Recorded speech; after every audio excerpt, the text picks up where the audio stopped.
were you playing hockey in high school? Yep. And then, so where are you at now? You're in high school. You're going on to play at college? Yep. Played at UMSL, University of Missouri, St. Louis. Okay. I actually was getting ready to go play St. Mary's in Minnesota. It was NCAA Division III school. And I was in love with my girlfriend. And Something about a girl, huh? I stayed home. I stayed home for a girl. And then she went and played college soccer in St. Louis and Mo Bap, and then she broke up with me. Damn. Why'd she break up with you? I don't know. We're still friends to this day. Shout out Jackie, but she's really good people. You know, it was young. I was young. You know, it was my first love. So I even had a conversation with my parents. I was like, I know if I go, she's gone. And they're like, she's probably gone anyway, you idiot. You're going to college. Like, you're not. The odds you make it from high school through college are the same person. Like, you got to go buy a lottery ticket because you got a better chance to hit the jackpot. Right? There's only a few people that fucking do that. So I stayed home. By sophomore year, we were broke up. But, man, I love my life. It was the best decision I ever made. If I had gone up to Minnesota, I don't know where I'd be right now. I have no idea. You know, I would have probably made that team and sat the bench because they were a national championship team. Here, I played, and it was awesome. And now I coach in the same league that I played in. So I coached Lindenwood Division II, and that's where I played in college. Actually, my team at UMSL was technically Lindenwood's first team, meaning my coaches at UMSL stopped putting the money behind the program because hockey is expensive. So we had to fundraise and stuff like that. But I told the coaches, like, hey, we'll back this. We'll do this. There's a rink in Wentzville, and they bought up the rink. So my coaches shifted over, made more money, able to give kids scholarships, but I was a senior. So I played my last year at UMSL, and then the team folded at that point. And then I went and coached high school hockey. I gave myself a break from hockey for a little bit, you know, because when you're in the grind, like, you eventually get burnt out on it. But it's the game. I can't get rid of the game. I can't get rid of the competition. It's stuck inside me, you know. So I went and started coaching high school hockey. Was the head coach of Francis House Central for 4 years, assistant coach for 1 year, a head coach for 4 years. One of my best friends, Gary Gardner, was the head coach at Lindenwood, and he's like, hey, man, I'd love to have you on my team. Come on over. So I've been with Gary for 10 years now. This is my 10th season there right now. And this season is our best season we've ever had. Man, I've been seeing you in the big news, man. Listen, 32, 2-1. That's our record right now. Fucking best crazy. in franchise history. Like we've never. How do you do that? How do you make that happen? How does one make that happen? Build a culture, build a program, recruiting. You know, year over year, because, you know, I've said it in a couple different podcasts, and I've said it in our men's group too one time. Losing the last game is the most humbling thing you'll ever experience in your life. And when I say that, it's not just sports. Like, the last game could be anything. Last stretch. When you lose the last game, like, you're not the winner. You're not a champion. You didn't win. I don't give a shit. Like, we're winning right now, but if we don't win the last game, we didn't fucking win, and we're not. Who cares about our record book season? It doesn't matter. If you don't win that last game, you did not win. You lose. And that's life right there. And I'll tell you what, every time we lose that last game, it puts you right back to the drawing board, figure out a way to not lose it. And I'll tell you what, the head coach, Gary, that man works his fucking bag off. I can't be there as much as I'd like to be, like I was younger, because our practices are really early now. So with business and stuff like that, it's tough. But, you know, he just appreciates when I'm there as much as I possibly can be. But, man, that guy works his bags off. So how do you build up that culture? What does that culture look like? The culture is one team, one family. Okay. We've rolled with that for such a long time. You know, a hockey locker room's a lot different than a lot of other sports, and every other sport will tell you that. Like, hockey players they're fucked up. They're fun. Yeah. They're loyal. They ain't scared of shit. Yeah.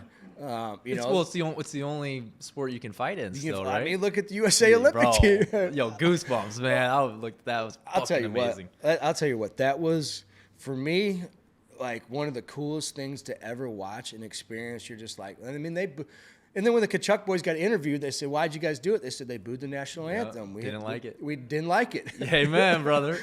Two St. Louis boys, two of the biggest, toughest in the NHL St. Louis boys. So let's do this, you know. And here's another thing on the Canadian side, too. Sidney Crosby, you know, McDavid, like, those guys, you know, they were pissed off at their fans. Like, they're not trying. Crosby's lived in the United States for 20 years, you know. Like, he's damn near a U.S. citizen. He's lived here longer than he's lived in Canada. But he still plays on the Canadian national team. You know they did not want their fans to boo that. Like they're sitting there going, I'm guarantee you they're sitting there going, you guys, every player on that American team is fucking a diehard. Like, what are you guys doing, you know? So I hope tonight, the U.S. doesn't return the favor. Like, we better have more class than that. In Boston, I hope to God the U.S. does not boo the Canadian national anthem. That'll make me feel disgusting that we did something like that because of how well we showed up when they did it. Well, why would you give them the ammo back to do that? Yep. You know, and I can guarantee you the U.S. national team's saying the same thing. They're probably sending out text messages like, don't do it, you know, like, because they don't want that. Yep. And that Canadian team didn't want that. But how special that was when they did do it and the boys showed up and then hit the hits that game and the goals, like, man, I had goosebumps. I'm like, dude, next year in the Olympics in Milan is going to be so fun to watch now. It's going to be so fun to watch now. Oh, shit. Yeah, but you were saying that the locker room is different for hockey guys, yeah. It's just a camaraderie in there. You know? Why is that? What about it? I can't really explain it. It's just when you live the hockey life, you just know it. Like, every person I've ever played with my entire life, I still talk to them, all of them this day. I can't say every one of them because I grew up in Maine, so those guys I don't talk to anymore. Mm-hmm. But, like, in St. Louis, even kids that I played peewee hockey with, like, two of them were in my wedding. You know, like, every guy I played college hockey with, dude, when we see each other, we're fucking hugging, high-fiving, we're doing all that stuff. Like, you just stay connected. Like, hockey's got a bond like no other sport's got a bond. Like, because football's got sides. You got teams. You got special teams, defense, offense. Your locker room's so big. People are separated. You get pockets. You get stuff. Now, I'm not saying there's not football teams and stuff that aren't connected. I'm not saying that. But I'm saying majority of the time there's different groups inside that locker room. Hockey, you got 20 guys sitting in the same fucking room doing the same fucking thing, coming together to go to battle and go to war, you know? And I would venture to bet soccer's the same way, you know? Really? They're not the only reason why it's probably not is because it's not as contact sport, you know, because when you get done fighting somebody, you're back in the locker room, the boys in between periods like, man, you just got him, you know? Like, or, hey, man, you're missing a tooth, you know? Like, there's different ways to go. But soccer's a small group, you know, and they go to battle like that. Mm-hmm. But the hockey locker room is just, there's nothing different. It's electric. You love everybody in that room. It's a lot of fun. Man. It's a lot of fun. Do a lot of kids, like, if you're in hockey, you mentioned that it was expensive. Are these a lot of kids that are growing up wealthy, or is it growing up, what's the mixed bag? Dude, I mean, that's the downfall of hockey. The downfall of hockey. Yeah, that's not it's expensive. Yeah, not the downfall, because it's never going to have a downfall. But that's the shitty side of it. I mean, it's not like we would have more black players, Hispanic players. You know, you'd have more ethnicity playing. Now, overseas, they do because that's what they do, you know. But hockey's expensive, man. Like, to play, once you get past U12 to U14, like, even your youth leagues, it's like $3,000 to $5,000 to play. When you get to junior blues, AAA, it's the only way you're going to advance. I mean, Car Shield's like $12,000, $15,000. Blues, just junior blues is like $20,000 a year. But I mean, that's your parents' money before taxes. So think about how much you got to make. You got to make $40,000 just to pay for your kids' fucking hockey. That's not in the realm of possible. Right. You know, it's not like going to pick a soccer ball up and going to a field, or pick a basketball up and going to a court, or pick a baseball up and going to a field. You know, that doesn't cost you anything. You know, but hockey costs you a lot, and it limits the pool of people that play. It limits the fans that watch it. You know, and it limits a lot of things. But ice is expensive, equipment's expensive, travel's expensive. There's no way to go backwards on it because you play on a sheet of ice that's built in a building that fucking has to maintain the ice. You know, like, it's just the cost to pay the game. But I wish somehow in some way it was cheaper, because it'd be really cool if there was more ethnicity in there. You know, I wish there was more black people play hockey, because black people are fucking hell of athletes. You know, like they fucking are. Like they play sports hard as fuck, and they're badass. But a lot of them don't get a chance to play hockey, you know, and I wish they did, for sure, because you'd have a bigger pool, and you would see that, like, you know, African Americans and your Hispanics and stuff, you'd see, like, these guys are really good at sports, and they would be really good at hockey. You couldn't tell me they wouldn't be good at hockey. I know they would.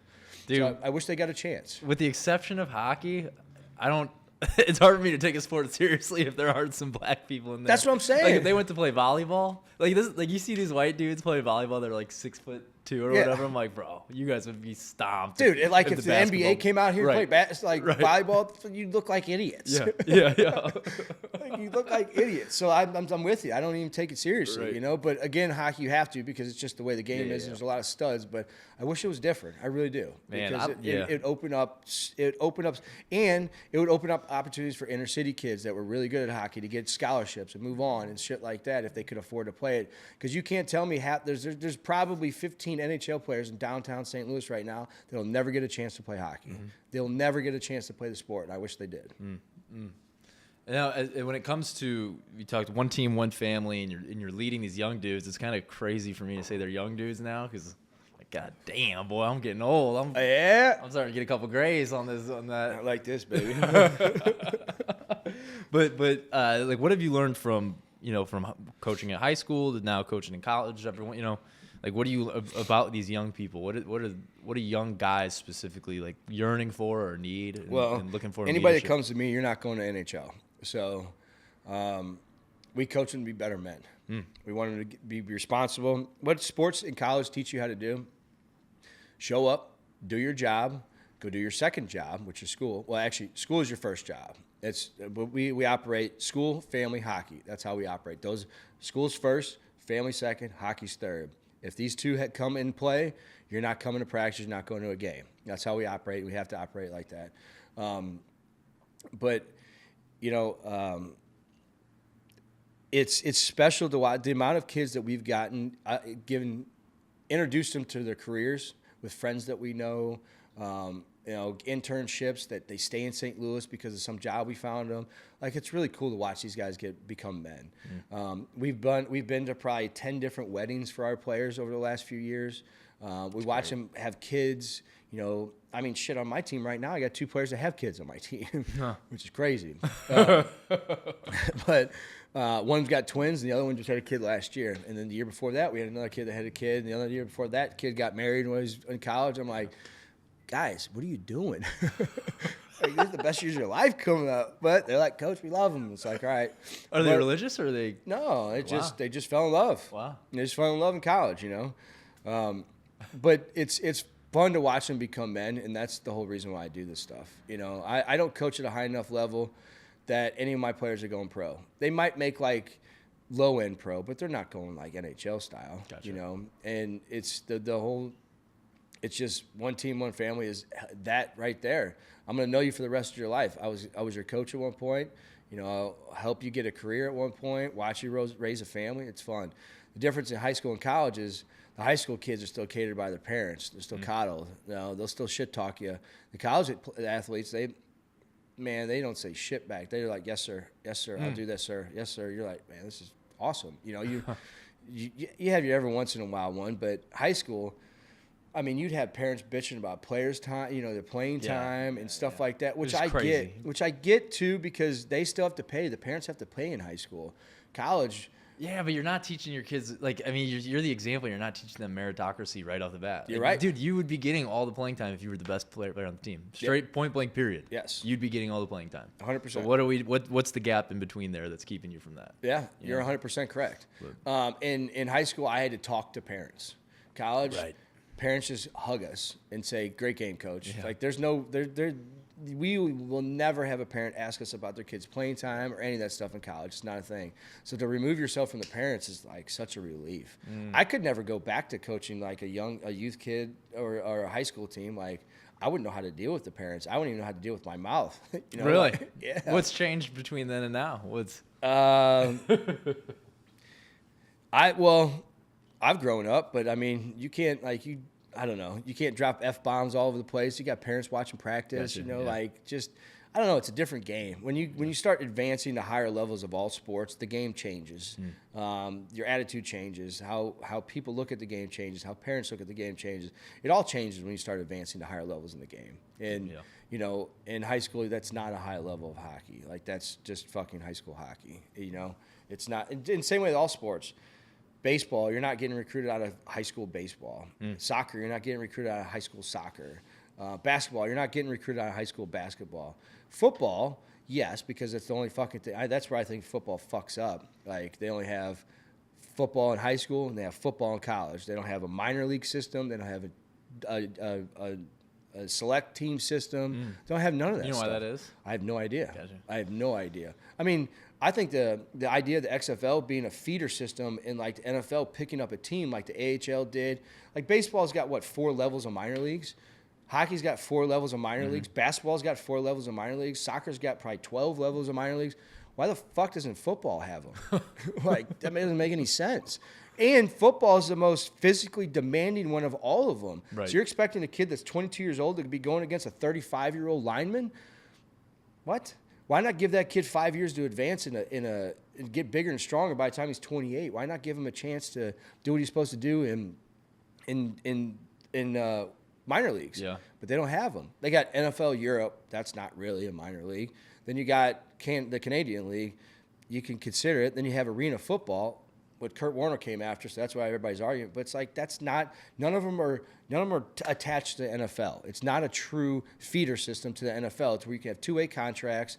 We have a guy that went down. Let's bring a guy up. There's nothing like that in the NFL, and I have no fucking idea why. I get the only thing that I'm thinking of right now is that because it's such a physical sport, there's more opportunity for injury. I mean, I don't know. Hockey is probably the same way too. But maybe I don't know. Is hockey lower impact on? No, it's actually they did a test of people hitting because the hockey players going 30 miles an hour hitting people. Boy. But that's every once in a while. Gotcha. Those fucking linemen, like they're hitting that hard every down. Yeah. Bam, bam, bam. So I mean the concussion stuff is real in football. But that's even more of a reason why to have a minor league because now you're putting kids against somebody their own size for a little bit instead of putting somebody and here's another thing. Those guys that are young and get drafted and don't start, well, they're just practice players for a long time. Why not get another team below them and put them in games? Give them game time. That's how you get better. You know, you give them game time. If you got a quarterback that's a third-string quarterback, he's only thrown in practice, put him on a minor league team that he's starting a fucking game. So he gets the chance. Right. Yeah, does he have a chance of injury? But I can guarantee you if you ask that player, would you rather sit on the sidelines and not face an injury or play the game? They're going to say play the game. You know, it doesn't matter what level. They're still getting paid a 2-way contract. So I mean, obviously there's people smarter than me in the NFL, but that's the way I look at it. I don't really know why it's not out there like that. Got you. Yeah. The whole sports world is just so interesting because it is a business at the end of the day.